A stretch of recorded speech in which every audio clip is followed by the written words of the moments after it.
ആദിമകാലത്തെ ദൈവസഭയൊന്നും ഇങ്ങനെ അല്ലായിരുന്നു പ്രിയപ്പെട്ടവരെ. പാട്ട് പാടാനും ചാടാനും ഒക്കെ നമുക്ക് പറ്റും, ചാടിക്കാനും പറ്റും. തകർന്ന ഹൃദയത്തോടെ യാഗപീഠത്തിൽ എന്നെ അർപ്പിക്കാൻ അതിച്ചിട്ട് പാടാം. എവറി സാക്രിഫൈസ് ഇസ് പെയിൻഫുൾ, അത് ഓർത്തോണം.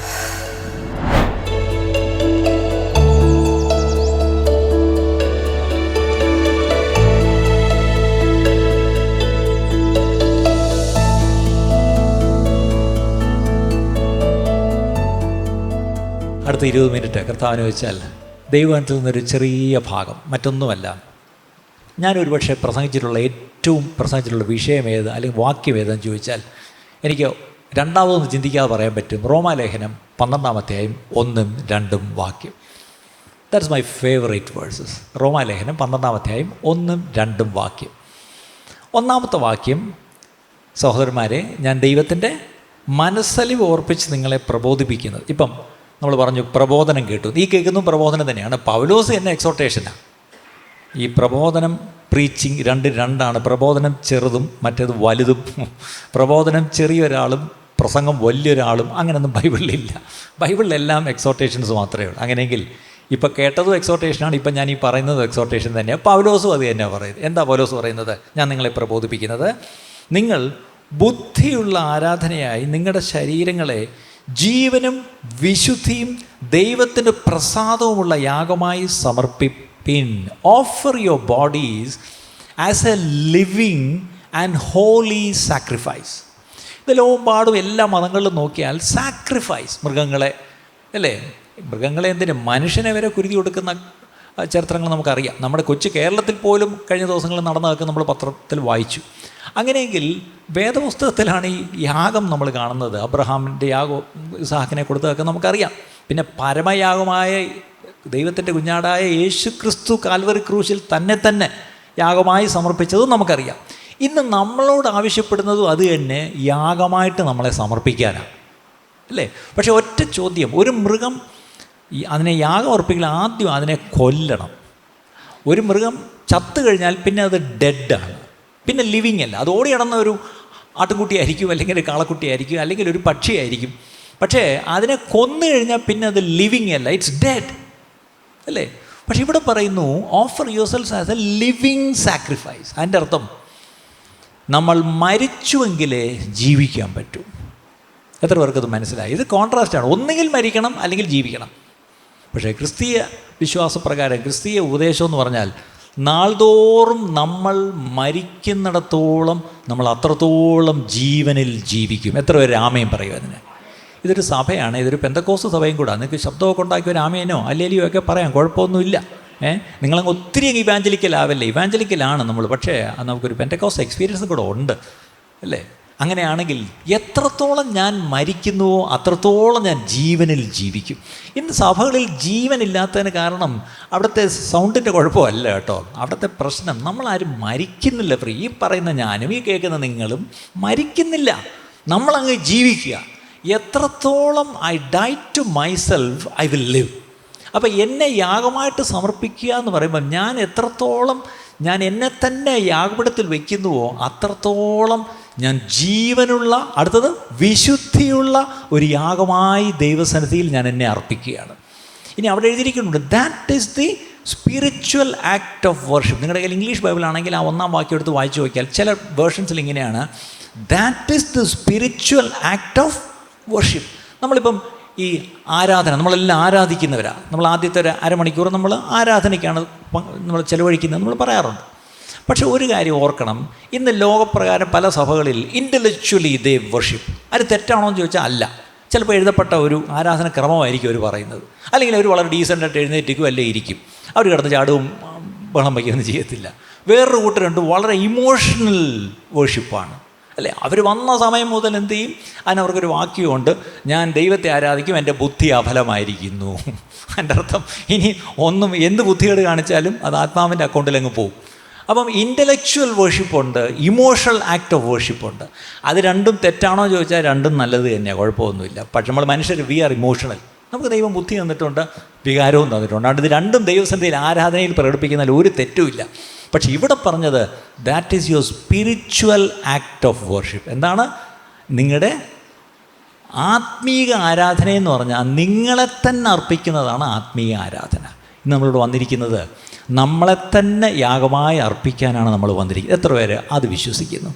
I am here to offer my body as a spiritual sacrifice. അതുകൊണ്ടാണ് Paulose it's no longer I live but Christ lives. അല്ലേ, ഞാനല്ല ജീവിക്കുന്നത്, ക്രിസ്തു അത്രേ എന്നിൽ ജീവിക്കുന്നു എന്നൊക്കെ പൗലോസിനൊക്കെ പറയാൻ കഴിഞ്ഞെങ്കിൽ ഇന്ന് എനിക്ക് നിങ്ങൾക്കും അങ്ങനെ പറയാൻ കഴിയും. ഇന്ന് കഷ്ടമെന്ന് പറയട്ടെ, നമ്മൾ തന്നെയാണ് ജീവിക്കുന്നത്. അല്ലേ, നമ്മൾ തന്നെയാണ് ജീവിക്കുന്നത്, ക്രിസ്തു അല്ല. അതുകൊണ്ട് ഈ മാറ്റം വേണ്ടത് നമ്മൾ ഓരോരുത്തരിലും. കർത്താവേ, ഇന്നു മുതൽ ക്രിസ്തു എന്നിൽ ജീവിക്കട്ടെ കർത്താവ്, അങ്ങനെ ഒരു സാക്ഷ്യം നമുക്ക് പറയാൻ കഴിയട്ടെ. യെശയ്യാ 57 അധ്യായത്തിൻ്റെ 15 വാക്യം, ഐസയ്യാ 57:15, യെശയ്യാ 57 അധ്യായത്തിൻ്റെ 15 വാക്യം, ഉന്നതനും ഉയർന്നിരിക്കുന്നവനും ശാശ്വതവാസിയും പരിശുദ്ധനെന്ന് നാമമുള്ളവനുമായവൻ ഇപ്രകാരം അരുളി ചെയ്യുന്നു, ഞാൻ ഉന്നതനും പരിശുദ്ധനുമായി വസിക്കുന്നു. താഴ്മയുള്ളവരുടെ മനസ്സിനും മനസ്താപമുള്ളവരുടെ ഹൃദയത്തിനും ചൈതന്യം വരുത്തുവാൻ മനസ്താപവും മനോവിനയമുള്ളവരോടുകൂടെയും വസിക്കുന്നു. ഇവിടെ ഒരു കാര്യം മനസ്സിലാക്കണം, നമ്മളെ യാഗമായി നമ്മളെ തന്നെ സമർപ്പിക്കുക എന്ന് പറയുമ്പോൾ ശരീരത്തെ യാഗമായി സമർപ്പിക്കുക എന്ന് എഴുതിയിരിക്കുന്നു. അപ്പം ശരീരത്തെന്ന് പറയുമ്പോൾ ഒരുപാട് അവയവങ്ങളുണ്ട്. അതിലാദ്യത്തെ അവയവം ഞാൻ എടുക്കുക, എന്താണ്? നമ്മുടെ ഹൃദയം. നമുക്കൊരു ഒരു കാർഡിയാക് ചെക്കപ്പ് ചെയ്യുകയാണെങ്കിൽ അറിയാമല്ലോ, ഹൃദയമാണ് വളരെ പ്രധാനം. മറ്റെല്ലാ തലവേദന നമ്മൾ ഇഗ്നോർ ചെയ്യും, മുട്ടുവേദന ഇഗ്നോർ ചെയ്യും, നടുവേദന ഇഗ്നോർ ചെയ്യും, വയറ്റുവേദന ഇഗ്നോർ ചെയ്യും. പക്ഷെ നെഞ്ചിനൊരു ചെറിയ പ്രയാസമാണ്, നമ്മൾ അപ്പോഴേ ഓടിയിരിക്കും. കാര്യം ഇത് വളരെ പ്രധാനപ്പെട്ടതാണ്. അങ്ങനെയെങ്കിൽ ഇവിടെ നമ്മൾ യാഗപീഠത്തിൽ ആദ്യം വയ്ക്കേണ്ടത് നമ്മുടെ ഹൃദയമാണ്. പക്ഷേ ഹൃദയം എങ്ങനെ കൊണ്ട് വയ്ക്കണം? ഈ കാർഡിയാക് അല്ലെങ്കിൽ ഈ ഒരു ഓർഗനെ കൊണ്ട് വയ്ക്കുകയല്ല. Come with a broken heart. ഇപ്പം നമ്മൾ വായിച്ച വാക്യം അതാ വായിച്ചത്. എന്താണ്? മനോവിനയമുള്ളവൻ. അല്ലെങ്കിൽ വേറൊരു വാക്ക് നമുക്ക് സങ്കീർത്തനം 51:17, സങ്കീർത്തനം 51:17, ദൈവത്തിൻ്റെ ഹനനയാഗങ്ങൾ തകർന്നിരിക്കുന്ന മനസ്സ്, തകർന്നും നുറുങ്ങിയും ഇരിക്കുന്ന ഹൃദയത്തെ ദൈവമേ നീ നിരസിക്കയില്ല. അപ്പോൾ ഒരു തകർന്ന ഹൃദയത്തോടെ, come with a broken heart before the lord, അതാണ് യാഗപീഠത്തിൽ വയ്ക്കേണ്ടത്. അല്ലേ? അങ്ങനെ യാഗപീഠത്തിൽ ഞാൻ എൻ്റെ ഹൃദയത്തെ, തകർന്ന ഹൃദയത്തെ വെച്ചാൽ, അതിൻ്റെ 19 വാക്യം, അപ്പോൾ നീ നീതിയാഗങ്ങളിലും ഹോമയാഗങ്ങളിലും സർവാംഗ ഹോമങ്ങളിലും പ്രസാദിക്കും. അല്ലേ? ദൈവം പ്രസാദിക്കുന്ന ഒരു യാഗം അർപ്പിക്കണമെങ്കിൽ എൻ്റെ ഹൃദയത്തെ ഞാൻ യാഗപീഠത്തിൽ വയ്ക്കണം. പക്ഷേ എങ്ങനെ വയ്ക്കണം? ആ സ്റ്റിഫല്ല വയ്ക്കേണ്ടത്. ഈ പറഞ്ഞ പോലെ കല്ലായ ഹൃദയം, സ്റ്റോണി ഹാർട്ടല്ല, തകർന്ന ഹൃദയം ദൈവസന്നിധിയിൽ നമ്മൾ അർപ്പിക്കണം. അങ്ങനെയെങ്കിൽ ഞാൻ എപ്പോഴും പറയാറുണ്ട്, most of our altars though well decorated are barren without fire from above. നമ്മുടെ അൾത്താരകൾ അല്ലെങ്കിൽ നമ്മുടെ യാഗപീഠങ്ങളൊക്കെ നന്നായിട്ട് അലങ്കരിച്ച് വെച്ചിട്ടുണ്ട്, ശരിയല്ലേ? ഇവിടെ വലിയ അലങ്കാരമൊന്നുമില്ല, ഒരു സിമ്പിൾ ചർച്ചാണിത്. പക്ഷെ ചില ചർച്ചകളിൽ ചെന്നാൽ അറിയാം, അവിടുത്തെ അൾത്താരം എന്തുമാത്രം അലങ്കരിച്ച് വെച്ചിരിക്കുക, അല്ലേ? അൾത്താരെന്ന് ഉദ്ദേശിക്കുന്ന യാഗപീഠമാണ്. അപ്പം ഇന്നും നമ്മുടെ യാഗപീഠങ്ങൾ വളരെ നമ്മൾ ഡെക്കറേറ്റ് ചെയ്തിട്ടൊക്കെ വെച്ചിട്ടുണ്ട്. പക്ഷേ അതിലെന്തില്ല? ബാരൻ. എന്തുകൊണ്ട്? No fire from heaven. എത്രയൊക്കെ ഡെക്കറേറ്റ് ചെയ്ത്, എത്രയൊക്കെ വലിയ കാളയെ മുറിച്ച്, എത്രയൊക്കെ അതിനെ ഖണ്ഡമായി മുറിച്ച്, അതിന് വേണ്ടാത്തതൊക്കെ എടുത്ത് കളഞ്ഞ് തൊലിയൊക്കെ ഉരിച്ച് അത് വൃത്തിയായിട്ട് അവിടെ യാഗപീഠത്തിൽ വെച്ചാലും സ്വർഗത്തിൽ നിന്ന് തീ ഇറങ്ങി അതിനെ ദഹിപ്പിക്കാത്തടത്തോളം കാലം അതൊരു യാഗമേ അല്ല. എത്ര പേര് രാമയും പറയും അതിന്? ഇന്ന് നമ്മൾ ഈ യാഗപീഠത്തിൽ നമ്മളെ തന്നെ വയ്ക്കുമ്പം സ്വർഗത്തിലെ തീ ഇറങ്ങി നമ്മളെ മുഴുവനുമായി ദഹിപ്പിക്കണം. പ്രിയപ്പെട്ടവരെ, ഇന്നത്തെ പ്രശ്നം എത്രത്തോളം ആ സ്വർഗത്തിലെ തീ ഇറങ്ങി. സ്വർഗത്തിലെ തീ ഇറങ്ങുക എന്ന് പറഞ്ഞാൽ ആ യാഗം പൂർണ്ണമായി എന്നർത്ഥം. അല്ലെങ്കിൽ വേറൊരു വാക്കി പറഞ്ഞാൽ, ഈ യാഗം വസ്തുവിനെ ഞാൻ അർപ്പിക്കുമ്പം അതൊരു സൗരഭ്യവാസനയായി മുകളിലേക്ക് പോകുമ്പം നോഹ പെട്ടകത്തിൽ നിന്ന് ഇറങ്ങി ഉടനെ ചെയ്തു, ശുദ്ധിയുള്ള പക്ഷികളെ എടുത്തിട്ട് എന്ത് ചെയ്തു? ഒരു ഹോമയാഗം കഴിച്ചു. ഉടനെ അവിടെ എഴുതിയിരിക്കുന്നത്, സ്വർഗത്തിലെ ദൈവം ഇത് സൗരഭ്യം മണത്തിട്ട് ഇറങ്ങി വന്ന് അനുഗ്രഹിച്ചു. എന്നാൽ ഞാനും നിങ്ങളും നമ്മൾ ഈ പറഞ്ഞ കരങ്ങളെ ഉയർത്തി ദൈവത്തെ ഒന്ന് ആരാധിക്കുമ്പം സ്വർഗം കുനിഞ്ഞു നോക്കി, അയ്യ, എൻ്റെ മകൻ, എൻ്റെ മകൾ, എൻ്റെ കുടുംബം, വേണ്ടേ, അവരെൻ്റെ കുഞ്ഞുങ്ങൾ, അവരെ ദൈവത്തെ ആരാധിക്കുന്നു. I am so pleased by what they are doing എന്ന് പറഞ്ഞ് will he show up and blesses. അവൻ വെളിപ്പെട്ടു വന്ന് നമ്മളെ അനുഗ്രഹിക്കുമോ? പ്രിയപ്പെട്ടവരെ, നമ്മുടെ ഭവനങ്ങളിൽ നമ്മളിരുന്ന് പ്രാർത്ഥിക്കുമ്പോൾ അതൊരു യാഗമാണ്, അല്ലേ? നമ്മളതിനെ ദൈവകരങ്ങളിലേക്ക് സമർപ്പിച്ച് പ്രാർത്ഥിക്കുമ്പോൾ അതൊരു യാഗമാണ്. പക്ഷേ ആ യാഗത്തിൽ തീ ഇറങ്ങുക എന്ന് പറഞ്ഞാൽ ദൈവം ഇറങ്ങി, ദൈവ സാന്നിധ്യം വന്ന്, അത് ഞാൻ പ്രസാദിച്ചിരിക്കുന്നു മകനെ, മകളെ, അല്ലെങ്കിൽ മക്കളെ, ഞാൻ പ്രസാദിച്ചിരിക്കുന്നു. I am so pleased. കാര്യം അവിടെ നേരത്തെ എഴുതി, പ്ലീസിങ് ആയിരിക്കണം. ദൈവത്തിന് പ്രസാദമുള്ള യാഗമാണ് നമ്മൾ അർപ്പിക്കേണ്ടത്. അപ്പം ഇന്നത്തെ വിഷയം നമുക്ക് ചോദിക്കാം. We may have well decorated altars, but it is still barren without the fire from above. ദൈവത്തിൻ്റെ തീ ഇറങ്ങി കത്തുന്നില്ല എങ്കിൽ ഈ ഇറച്ചിയെല്ലാം കൂടെ മുറിച്ച് യാഗപീഠത്തിൽ വെച്ചാലുള്ള കുഴപ്പം ഇച്ചിരി കഴിയുമ്പോൾ എന്ത് പറ്റും? യാഗപീഠം ഫ്രോസണൊന്നുമല്ല, കുറേ കഴിയുമ്പോൾ എന്ത് ചെയ്യും? ഇതിരുന്ന് നാറാൻ തുടങ്ങും, അല്ലേ? ഈ കോഴിയൊക്കെ വെട്ടി നിങ്ങൾ ഫ്രിഡ്ജിൽ വെച്ചിരിക്കുന്നുണ്ട്, അത് പിന്നെ എത്ര മാസം വേണേലും ഇരിക്കും. ആ കോഴിയെ കണ്ടിച്ച് അവിടെ വെളിയിൽ വെച്ചേ, ഒരു ദിവസം കഴിഞ്ഞിട്ട് നോക്കി, 2 ദിവസം കഴിഞ്ഞിട്ട് നിങ്ങൾ പിന്നെ കറി വയ്ക്കുമോ? ചത്ത കോഴി ആരെങ്കിലും കറി വയ്ക്കുമോ? എന്താ വയ്ക്കാത്തത്? എന്തായാലും കൊന്നിട്ടല്ലേ നിങ്ങൾ കറി വയ്ക്കുന്നത്. അപ്പം ഈ പോൾട്രി ഫാമിൽ പോയി ചത്ത കോഴി ഒരിക്കലും നിങ്ങൾ മേടിക്കത്തില്ല, കാരണം ചത്ത അത് പോയി എന്ന് പറഞ്ഞ പോലെ ഇന്ന് യാഗപീഠത്തിൽ ഇരുന്നിങ്ങനെ നാറ് ഇരിക്കുക നമ്മൾ പലപ്പോഴും. നമ്മുടെ ഹൃദയം നുറുക്കത്തോടുകൂടി യാഗപീഠത്തിൽ വെച്ചാൽ സ്വർഗത്തിലെ തീ ഇറങ്ങി അതിനെ ദഹിപ്പിക്കും. ഇന്ന് ദൈവത്തിൻ്റെ ആത്മാവ് വചനത്തിലൂടെ നമ്മോട് പറയുന്നത്, കുഞ്ഞുങ്ങളെ, നിങ്ങളെ തന്നെ യാഗമായി നിങ്ങൾ എൻ്റെ മുമ്പിൽ അർപ്പിച്ചാൽ ഞാൻ അതിൽ പ്രസാദിച്ച് തീർച്ചയായിട്ടും ഈ പറഞ്ഞ പോലെ നിങ്ങളുടെ ആ യാഗം പൂർണ്ണമായി ഞാൻ എന്ത് ചെയ്യും? അംഗീകരിക്കും. അതാണ് ആരാധന. അല്ല നമ്മൾ ഇത്രയും കിടന്ന് ചാടി മറിഞ്ഞ് കിടന്ന് ബഹളം വയ്ക്കുന്നതിലൊന്നും കാര്യമില്ല. ഞാനൊക്കെ പെന്തക്കോസ്ത് ജനിച്ചു വളർന്നുകൊണ്ട് ഇഷ്ടം പോലെ ബഹളം കണ്ടിട്ടുണ്ട്, വെച്ചിട്ടുമുണ്ട്. ഞാനതിന് എതിരല്ല. പക്ഷേ ഇന്ന് വെറും ചാട്ടവും ബഹളവും മാത്രമായിപ്പോയി. പാട്ട് പാടാനും ചാടാനും ഒക്കെ നമുക്ക് പറ്റും, ചാടിക്കാനും പറ്റും. പക്ഷേ എന്നെ തന്നെ ഈ പറഞ്ഞ പോലെ യാഗമായി, അതും ഒരു തകർന്ന ഹൃദയത്തോടെ യാഗപീഠത്തിൽ എന്നെ അർപ്പിക്കാൻ അതിച്ചിട്ട് പാടാം. എവറി സാക്രിഫൈസ് ഇസ് പെയിൻഫുൾ, അത് ഓർത്തോണം. Every sacrifice cost you something, അല്ലേ? അങ്ങനെയാണെങ്കിൽ ഞാൻ ദൈവത്തെ ആരാധിക്കുമ്പോൾ, എന്നെ യാഗമായി അർപ്പിക്കുമ്പോൾ എനിക്ക് എന്തെങ്കിലും ചിലവുണ്ടോ? ബൈബിളിൽ ഒരാളൊരിക്കൽ ഒരു സ്റ്റേറ്റ്മെൻറ്റ് പറഞ്ഞു, ഞാൻ എൻ്റെ ദൈവത്തിന് ചിലവില്ലാത്ത യാഗം കഴിക്കുമോ? അല്ലേ? ഇന്ന് നമ്മളീ കഴിക്കുന്ന യാഗമെല്ലാം ചിലവില്ല. നമുക്കെന്തോ ചിലവായി. ഇപ്പം നമ്മൾ കുറച്ച് പാട്ട് പാടി, നമുക്കെന്തോ ചിലവായി. പാട്ടൊക്കെ നമുക്ക് ഇഷ്ടമാണ്, പാടാനും നല്ല ഇഷ്ടമാണ്. അല്ലേ, കുറച്ച് കൈ ഉയർത്തി കുറേ നമ്മൾ സ്തോത്രം ചെയ്തു, അതും നമുക്ക് ഇഷ്ടമാണ്, അത് നല്ല എക്സസൈസാണ് അത്. പക്ഷേ അത് ദൈവം പ്രസാദിച്ചു എന്നുള്ളതിന് എന്താ ഉറപ്പ്? എൻ്റെ ജീവിതത്തെ എത്രത്തോളം, ഹൃദയത്തെ തകർത്ത് ഞാൻ യാഗപീഠത്തിൽ എന്നെ വയ്ക്കുന്നുവോ അത്രത്തോളം എൻ്റെ ദൈവം പ്രസാദിക്കുന്ന യാഗമായി എൻ്റെ ജീവിതം മാറും. ഒരു ആമേൻ പറയാമോ അതിന്? ഹല്ലേലൂയ. 2-ാമത്തെ വാക്യം റോമർ 12:2 എന്താണ്? ഈ ലോകത്തിന് അനുരൂപമാകാതെ നന്മയും പ്രസാദവും പൂർണ്ണതയുമുള്ള ദൈവഹിതം ഇന്നതെന്ന് തിരിച്ചറിയേണ്ടതിന് മനസ്സ് പുതുക്കി രൂപാന്തരപ്പെടുവീൻ. അപ്പോൾ ഒന്നാമത് യാഗപീഠത്തിൽ വയ്ക്കേണ്ടത് എ ബ്രോക്കൺ ഹാർട്ട്. രണ്ടാമത് വയ്ക്കേണ്ടത് എ റിന്യൂഡ് മൈൻഡ്. എന്താണ്? മനസ്സ് പുതുക്കി രൂപാന്തരം. അതിൻ്റെ അർത്ഥം ഒരു പുതുക്കപ്പെട്ട മനസ്സ് ആ യാഗപീഠത്തിൽ വയ്ക്കണം. ഈ റിന്യൂവിങ് യുവർ മൈൻഡ് എന്നുള്ളതിന് ഞാൻ എപ്പോഴും പറയുന്നൊരു വാക്കുണ്ട്. അത് റിന്യൂ എന്നൊക്കെ പറഞ്ഞാൽ നമുക്കറിയാം, പാസ്പോർട്ട് റിന്യൂ ചെയ്യും, നമ്മുടെ എല്ലാ ലൈസൻസ് റിന്യൂ ചെയ്യണം, കരാർ റിന്യൂ ചെയ്യണം, വീടിൻ്റെ വാടക ചീട്ട് റിന്യൂ ചെയ്യണം, സകലവും റിന്യൂ ചെയ്യണം, ഇൻഷുറൻസ് റിന്യൂ ചെയ്യണം. അങ്ങനെയാണെങ്കിൽ അതൊക്കെ വർഷത്തിലൊരിക്കൽ മതിയായിരിക്കും. പക്ഷേ എല്ലാ ദിവസവും റിന്യൂവിൻ്റെ ഒരു സാധനമുണ്ട്. എന്താ അത്? എൻ്റെ മൈൻഡ്, എൻ്റെ മനസ്സ്. ഈ മനസ്സിനെ ഞാൻ പുതുക്കിക്കൊണ്ടേയിരിക്കണം. ഈ മനസ്സ് പുതുക്കുക എന്നുള്ളതിനൊരു സിമ്പിൾ ഒരർത്ഥം ഞാൻ കണ്ടുപിടിച്ചത്, വർഷങ്ങളായിട്ട് ഞാനത് പ്രസംഗിക്കുകയും ചെയ്യുന്നുണ്ട്. തിങ്ക് ഡിഫറൻ്റ്ലി, അത്രയേ ഉള്ളൂ. തിങ്ക് ഡിഫറൻ്റ്ലി, വ്യത്യസ്തമായിട്ട് ചിന്തിക്കുക. കാര്യം അവിടെ ഒരു വാക്ക് എഴുതിയിട്ടുണ്ട്, ഈ ലോകത്തിന് അനുരൂപമാകരുത്. അത് ഇംഗ്ലീഷിൽ do not be conformed but be transformed. 2 വാക്ക് ഇംഗ്ലീഷ്. എന്താണ്? ഒന്ന് ട്രാൻസ്ഫോംഡ്, അടുത്തത് കൺഫോംഡ്. അപ്പം ലോകത്തോട് നമ്മൾ കൺഫോംഡ് ആണെങ്കിൽ പിന്നെ ട്രാൻസ്ഫോംഡ് ആവാൻ പറ്റത്തില്ല. മനസ്സിലായോ? അപ്പം ട്രാൻസ്ഫോർമേഷൻ നടക്കണമെങ്കിൽ do not be confirmed to the patterns or images or എന്താണ് ഫാഷൻസ് ഓഫ് ദിസ് വേൾഡ്. ഈ ലോകത്തിനൊരു the way of doing things, ഈ ലോകത്തിന് കാര്യങ്ങൾ ചെയ്യുന്ന ഒരു ക്രമമുണ്ട്. ആ ക്രമത്തോട് നമ്മൾ അനുരൂപപ്പെടരുത്. ഈ ലോകം എന്താ പറഞ്ഞത്? നിനക്കിട്ട് അടി അടിച്ചാൽ തിരിച്ച് 2 കൊടുത്തേക്കണം, അതാ ലോകം പറയുന്നത്. ഇങ്ങോട്ട് പറഞ്ഞാൽ 2 അങ്ങോട്ട് പറഞ്ഞേക്കണം, അതാ ലോകം പറയുന്നത്. പക്ഷേ വചനം നമ്മളെ പഠിപ്പിക്കുന്നത് എന്തുവാ? യേശു പഠിപ്പിച്ചത് എന്താ? ഈ ചെകിട്ടത്തടിച്ചാൽ മറ്റേ ചെകിടും കാണിച്ചു കൊടുക്കണം. അപ്പം കണ്ട, ലോകമായിട്ട് ഒരിക്കലും ചേരത്തില്ല. അപ്പം നമ്മുടെ മൈൻഡ് സെറ്റ് എങ്ങനെയാണ്? തിങ്ക് ഡിഫറെൻ്റ്ലി, അല്ലേ? തിങ്ക് ഡിഫറെൻ്റ്ലി എന്ന് പറയുമ്പം അയ്യോ ശരിയാ, എനിക്ക് നൊന്തു, ശരിയാ, ഐ വാസ് ഹേർട്ട്, പക്ഷേ ഞാൻ ക്ഷമിച്ചു എന്ന് പറഞ്ഞാൽ അതാണ് ട്രാൻസ്ഫോർമേഷൻ. ഇല്ല, ഞാൻ ക്ഷമിക്കത്തില്ല, ഞാൻ കേസ് കൊടുക്കും എന്ന് പറഞ്ഞാൽ കൺഫർമേഷൻ ടു ദ വേൾഡ്.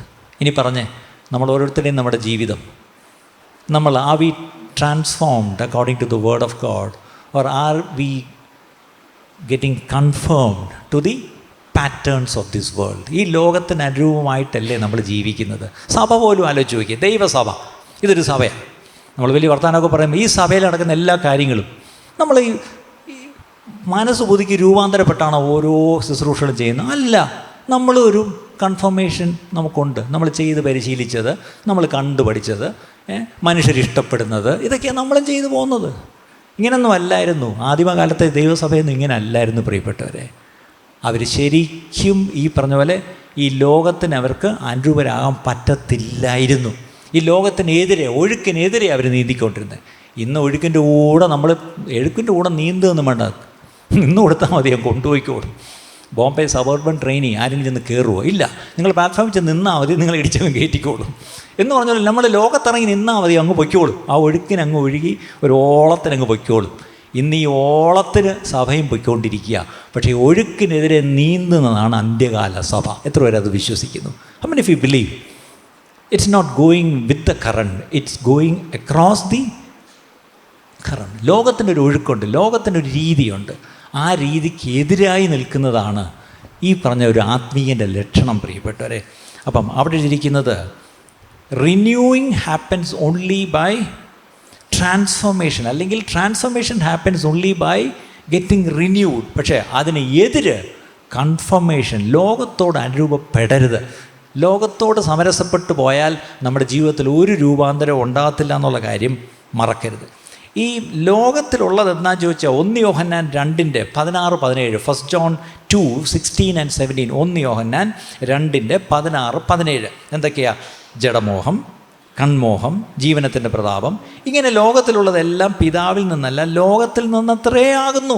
ഇന്ന് ഈ ലോകത്തിലുള്ളത് തന്നെയാണ് നമ്മൾ കടമെടുത്തിരിക്കുന്നത്. സഭയും ഉൾപ്പെടെ ഞാനീ പറയും, നമ്മളെല്ലാം ആത്മീയരെന്ന് പറയുന്നതിന് കടമെടുത്ത് ചെയ്യുന്ന എല്ലാം ലോകത്തിൽ കണ്ട കാര്യങ്ങളാണ്. പക്ഷേ 17-ാം വാക്യം, ലോകവും അതിൻ്റെ മോഹവും ഒഴിഞ്ഞു പോകും, ദൈവേഷ്ടം ചെയ്യുന്നവനോ എന്നേക്കും ഇരിക്കുന്നു. അപ്പം നമ്മൾ ഈ ഭൂമിയിലായിരിക്കുമ്പോൾ നമ്മൾ ദൈവേഷ്ടമാണോ ചെയ്യുന്നത്? ആലോചിച്ച് നോക്കിയാൽ, നമ്മൾ എത്ര പേര് കൂടി വന്നിരുന്ന് ദൈവേഷ്ടം എന്താണ് എന്ന് നമ്മൾ ചിന്തിക്കാറുണ്ടോ? പാസ്റ്റർമാരായ ഞങ്ങൾ എത്ര കൂടി വന്ന് ഒരു ദിവസം ഉപവാസത്തോടി വന്ന് ഒരു ദിവസം പാലിലൂടെ വേറെ ആരും വേണ്ട, 3 പേര് ഇരുന്ന് നമ്മൾ രാവിലെ തൊട്ടിരിക്കുക. എന്താണ് കർത്താവേ ദൈവേഷ്ടം അറിയണം? നമ്മളിരുന്നോ? ഇല്ല, ഞാനും ഇരുന്നില്ല, നിങ്ങളും ഇരുന്നില്ല. പിന്നെ എങ്ങനെ ജനത്തെ നയിക്കുന്നത്? മൂപ്പന്മാരായ ഞങ്ങളും ഇരുന്നിട്ടില്ല. ഞാൻ ദൈവസന്നിധി സത്യം തുറന്നു പറയുക, ഈ ദിവസങ്ങളിൽ വേണ്ടത് ദൈവേഷ്ടം നമ്മൾ അറിഞ്ഞേ പറ്റൂ. ഈ ദിവസങ്ങളിൽ നമ്മൾ ഒരുമിച്ചിരിക്കണം, ദൈവേഷ്ടം അറിയണം. ഭരണഘടന നമുക്ക് എഴുതി ഉണ്ടാക്കാം, പക്ഷേ ദൈവേഷ്ടം ആദ്യം അറിയണം. എന്താണ് എഴുതേണ്ടിയത്? ഗൂഗിളിൽ ചെന്നാൽ ഇഷ്ടംപോലെ പാറ്റേൺ കിടപ്പുണ്ട്. അത്യാവശ്യം ഭരണഘടനയൊക്കെ ഞാൻ ഒത്തിരി പേർക്ക് എഴുതിയും കൊടുത്തിട്ടുണ്ട്. പക്ഷെ ഞാൻ തീരുമാനിച്ചു ഇതൊന്നും വേണ്ട, ദൈവസന്നിധിയിലിരുന്ന് ദൈവം പറയുന്നത് പോലെ എഴുതണം. അതനുസരിച്ച് വേണം ദൈവവചനം, ദൈവസഭ നമുക്ക് മുന്നോട്ട് കൊണ്ടുപോകേണ്ടത്.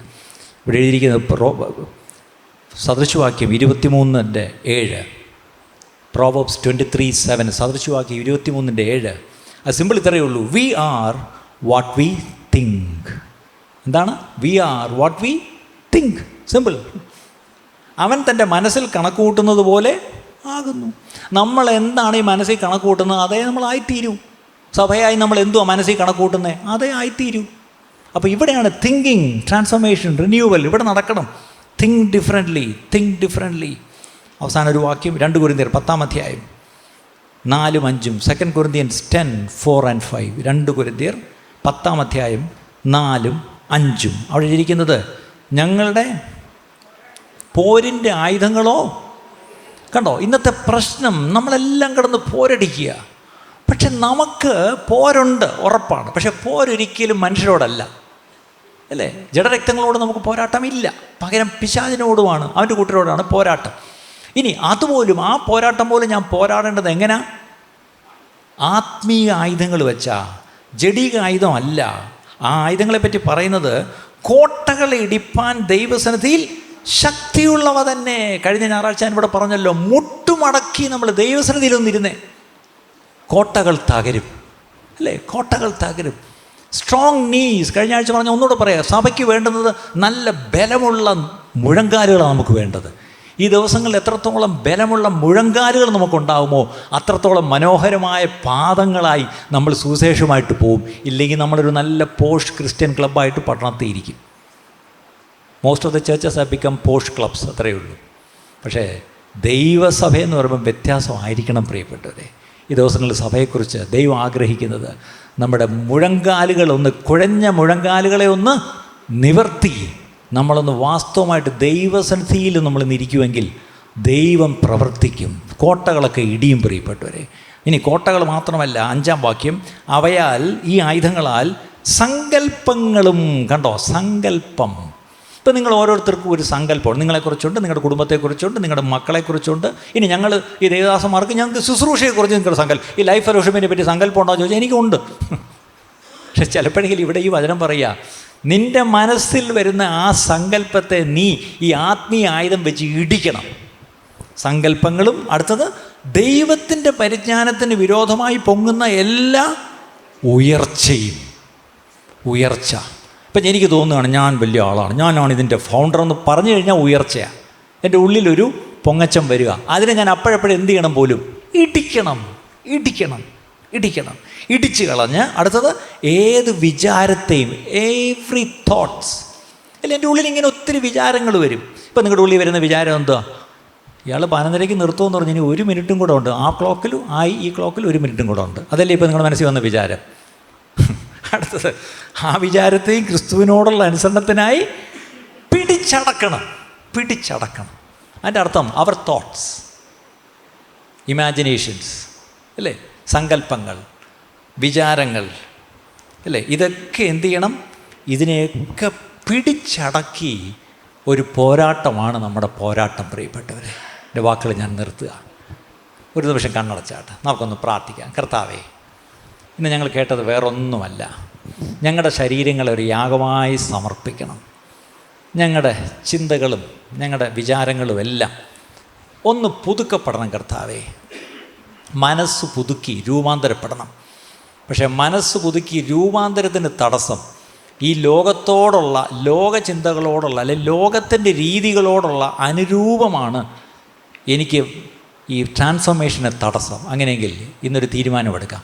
കർത്താവേ, എനിക്ക് ഈ ലോകത്തോട് അനുരൂപമാകണ്ട, പകരം എനിക്ക് കർത്താവേ എനിക്കൊന്ന് രൂപാന്തരം പ്രാപിക്കണം.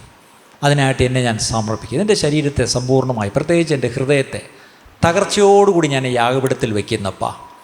എൻ്റെ മനസ്സ് പുതുക്കപ്പെടുന്നതിനായിട്ട് ഞാൻ യാഗപീഠത്തിൽ വയ്ക്കുന്നു. എൻ്റെ യാഗപീഠം ഞാൻ അലങ്കരിച്ചു വെച്ചിരിക്കുന്നു. പക്ഷേ അതിൽ തീ ഇറങ്ങാത്തിടത്തോളം കാലം അത് വെറുതെ ഈ യാഗവസ്തു അതിരുന്നുകൊണ്ട് അവസാനം നാറത്തേ ഉള്ളൂ. ഇത് പലപ്പോഴും നാറ്റം വമിക്കുന്ന ജീവിതമാണെങ്കിൽ അതിന്മേൽ തീ ഇറങ്ങി കത്തിപ്പോയാൽ പിന്നെ നാറ്റമില്ല.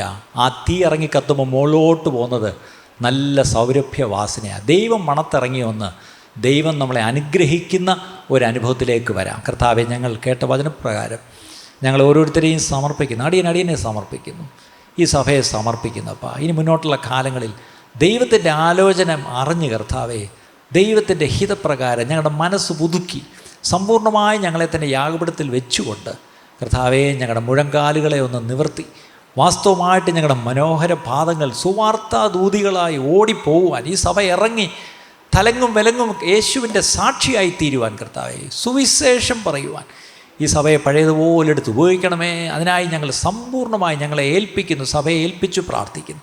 എല്ലാവരും ഇവിടെ നിന്ന് അനുഗ്രഹിച്ചാട്ടപ്പ. എല്ലാ മഹത്വം അങ്ങേക്ക് തരുന്നു, യേശു ക്രിസ്തുവിൻ്റെ നാമത്തിൽ തന്നെ പിതാവേ, ആമേൻ. സമൃദ്ധിയായി നിങ്ങളെല്ലാവരും അനുഗ്രഹിക്കുമാറാട്ടെ.